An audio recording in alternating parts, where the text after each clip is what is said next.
Stylistically, black and white can give your images a nice classic feel. And of course there are more than one ways to attain this goal in Photoshop. The first, let me go ahead and turn this crop tool off, I don't really need that. The first is to go to the image menu and choose mode and grayscale. Now this is not recommended unless you're absolutely sure you don't want to change any of the tonal qualities. Now I personally don't recommend using this method, and I'll just show you why. Because if I go ahead and discard any information, I really don't have any sliders or anything I can use to change this image once it's converted into grayscale. So I'm pretty much done. I can't click on anything. I don't have any way to get back to the way the original image used to look unless I undo that grayscale or once again go to File, Revert.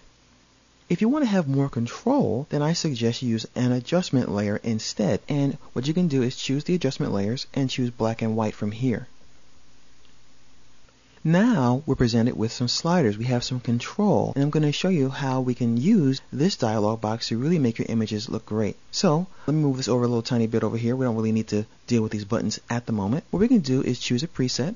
As you see, we have a blue filter, which makes it kind of dark, a green filter, which lightens it up quite a bit. We have a high contrast blue filter and a high contrast red filter and others in here. So I'm going to put this on none for now and show you that we also have some sliders. Now even though we're in black and white, don't forget Photoshop is still a channel-based grayscale image editor. So we can still adjust the pixels in the image that are associated. For example, reds, yellows, and greens. Even though we're not seeing those colors, we can still play with those values. Likewise, what we can do is if you hold down on your keyboard either Alt or Option, and you click where it says cancel, we can reset that and start from the very beginning. Now what I want to also show you is something cool. If you don't know exactly what part of this image is red or which part is yellow, and you really want to adjust portions of this image, I'll move this over for you and show you a little trick. If I click on a part of the image and I put my mouse there and hold it down and I move my mouse left or right, I can see the appropriate slider that's associated with this pixel information move up and down. So I can make the yellows darker, or I can click and make the yellows brighter. Likewise, I can click down here and do the same thing, and now I'm working with greens.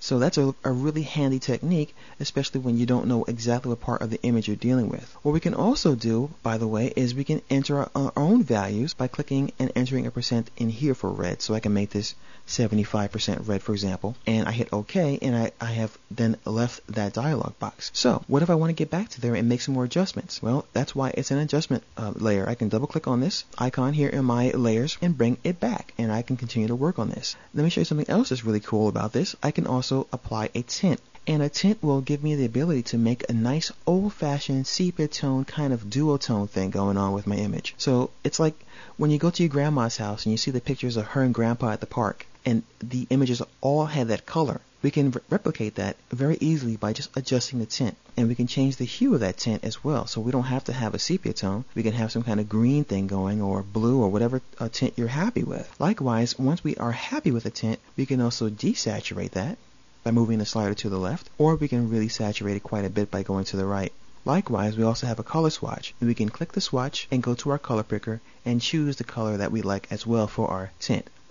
So as you can see, the black and white adjustment layer allows you to interactively change how your image is going to look as far as the pixel quality. Once again, if you don't know what area that you would like to change, click and drag your mouse left or right, and the appropriate slider will move along with it. I'm going to accept that and show you the real beauty to using an adjustment layers as opposed to going to image mode grayscale, because we can always click the eyeball and turn that off and then get back to our pristine image if we don't like this effect. So it's nice if you want to show a client an effect, or if you're working on some photo retouching for a client and you want to show them a color version as well as the sepia tone old-fashioned style, then I highly recommend using the black and white conversion available to you as an adjustment layer.